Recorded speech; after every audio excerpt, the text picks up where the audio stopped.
Batcher, Sara Duterte, Vice President, asking to Marcos White na asawa na rin President Marcos naggagastos ng pera na hindi naman siya nagtatrabaho sa Pilipinas o whatever na wife lang siya. So, the thing which is a real battle and all the politics is longer. It's very, it's very disgusting. This is Sara Duterte is very spoken. Allowed to Marcos criminal case. Marcos is criminal case from the 30 team.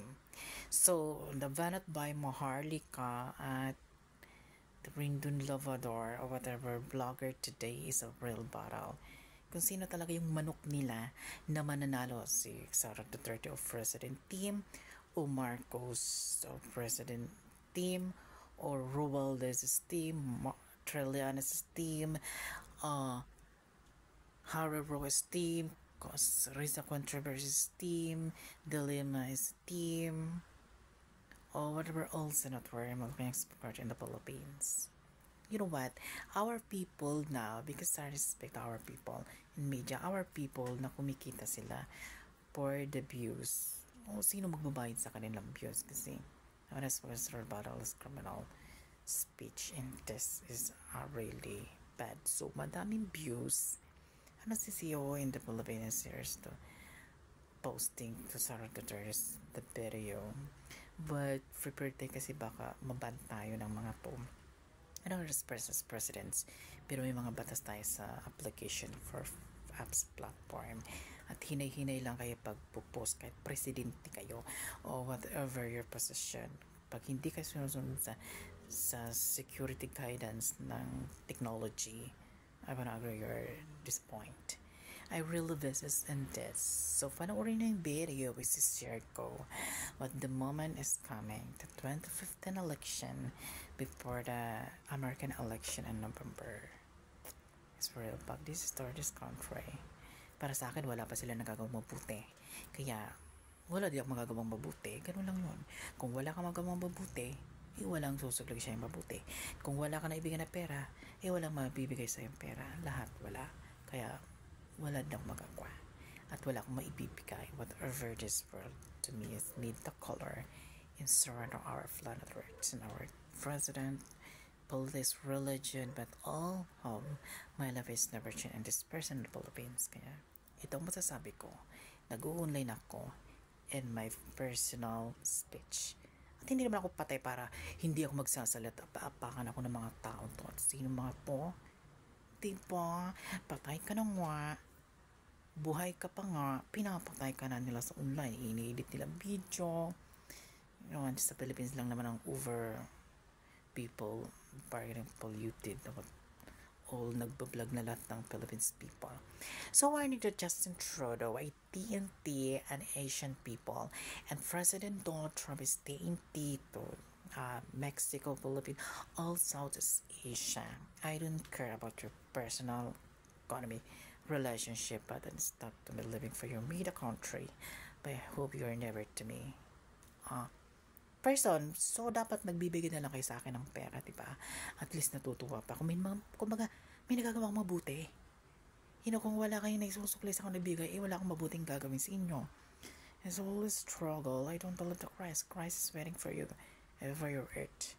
But this is important to my channel. Follow me and subscribe. Huwag na i-share ang video ko ha.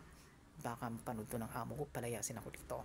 At wala akong mapapasok ng trabaho. At anong gagawin ko? Didirat ko sa bangko at nanakawin ko 100 million Philippines money. And what happened to me? Ipapakita ko yung video ko na to sa YouTube and to PPI because may ATM na walang pera, walang laman. I just cried. There's something, disgusting, this planet. Okay. Thank you. Putang ina ninyong lahat. Martin Romualdez, Lisa Marcos, Bongbong Marcos.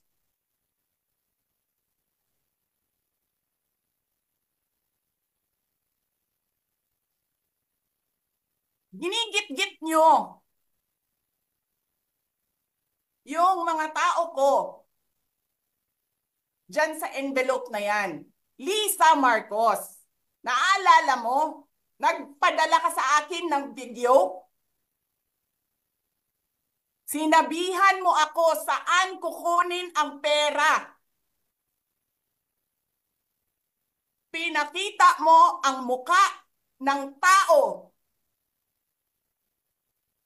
doon sa video message mo. Hi, Nikki. This is she's been working with us for the longest time. We trust her. You sent me written instructions about money. Millions a month.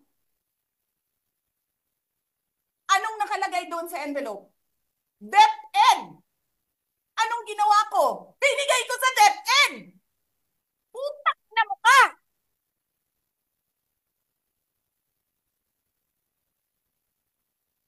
Wala ka ngang posisyon sa gobyerno, namimigay ka ng pera ng gobyerno eh.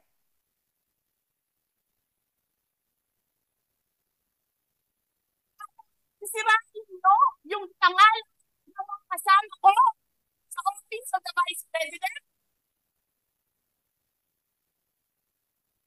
Sasabihin niyo sa mga tao, nakaw yan, confidential funds yan. Niwala nga kayong isang proof na confidential funds yan. Naniwala lang kayo sa isang babae na ang pangalan ay Gloria Mercado na nagsabi confidential funds yan, na hindi nyo nga nilabas na wala pang confidential funds, meron ng white envelope. Kasi 2022 pa lang, tangina mo ka, may utos na ng pera sa DepEd.